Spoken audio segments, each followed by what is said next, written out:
Hi there, welcome to this video. This is Tina from tinaheals.com and today I'm talking about esoteric astrology.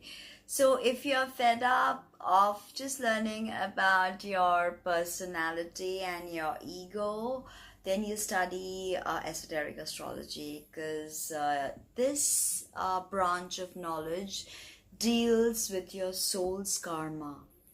Esoteric astrology is also known as soul astrology. Okay, when you want to know answers to questions like who am I, why am I here, okay, and you really want to probe deep within, then this is the branch of knowledge you need to look at. As above, so below, right? And the stars tell us what we need to know, right?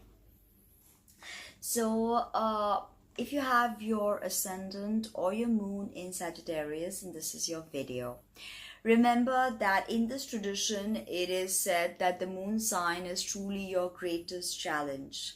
The greatest challenge that the soul has to face, because this deals with emotions, it deals with our habits. So this kind of, keeps your soul from growing and evolving to wherever it's meant to evolve.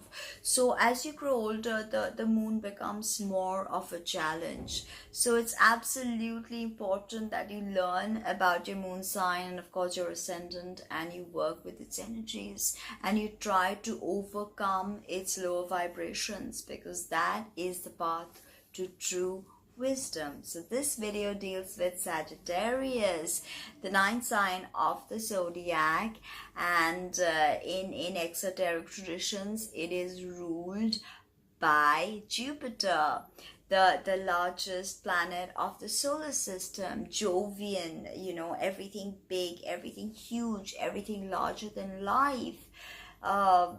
Jupiter expands, but interestingly, the ruler of Sagittarius on the soul level is the earth.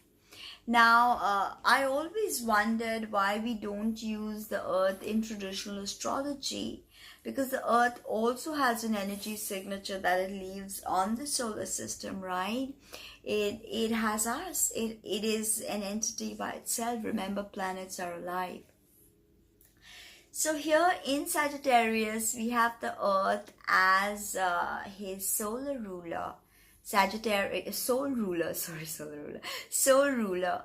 Sagittarius is male, fire, immutable. So very restless energy. Sagittarius is very, very restless energy.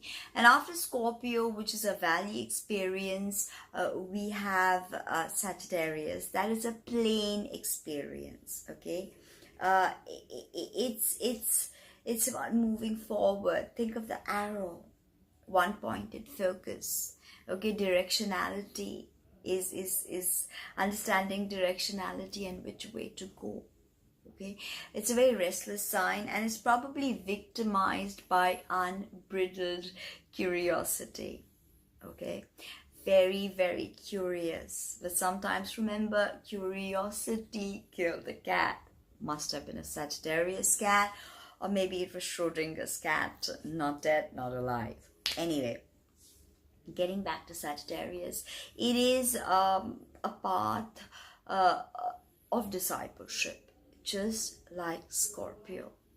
But Scorpio is about the murky depth, and in Sagittarius, it's about coming out of that murky depth and moving towards a directionality. Okay. The quest is for meaning, higher meaning. Remember, Jupiter rules higher meaning, philosophy, a higher philosophy. So this is there's definitely a quest for meaning in this soul karma, and the aspiration to strive towards one's vision. Sagittarius, you may find that you have a vision, and it may change from time to time because you're mutable, so your energy is not fixed. But you must always strive towards your direction, the direction that feels close to your soul. because you're very intuitive and very psychic. I know many people don't know this about Sagittarius, but it's an extremely intuition based sign. It's probably the most spiritual of the fire signs. Okay, now remember, the arrow is always aspiring towards, right? Remember, always aiming at. Okay, the arrow is always aiming at something, the truth. Okay, what lies beyond Scorpio. We've gone through the scorpionic stage. We've become the eagle, then we've resurrected as the phoenix after looking at everything from a vantage point. And now watch, which directionality are we aiming towards? Okay, so with Sagittarius, one pointed vision is very important. You can get distracted very easily because you're so curious. Okay, so keep that in mind. The best thing you can do is to visualize yourself as the arrow, moving towards spiritual goals and higher spiritual aspirations. So you become the glyph of the sign. You become the arrow. Very profound, right? So when I think of Sag, I think of the Knight of Wands searching for the Holy Grail. Okay, but and looking in the wrong places sometimes. You know, you don't always have to find the right place or the right situation, but it reminds me of this quest for the Holy Grail, which is the womb of Mary Magdalena, as some say. Okay, it's not just a chalice filled with the blood of Christ, but it is the womb. And look, the sole ruler of Sag is the earth, the womb, where we arrived, where we survive, where we exist, where we live. The earth is our mother. So she's birthed us from her womb. Ashes to ashes, dust to dust. You know, from earth we come, to earth we return. So it's very profound, okay, the quest for the Holy Grail. Remember that the light, okay, in Sagittarius becomes a beam. This is fire sign. So this is the directionality is one ray of light. So solidify that light with one pointed focus.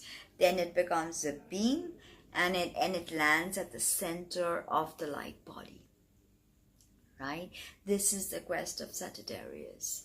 Knight of Wands out on a white horse looking for the Holy Grail. I hope you like that video as much as I like making it for you. Like, comment, subscribe, share, and let me know what you think. Please support content like this in any way you can, and contact me. Visit my website www.tinahills.com. Thank you.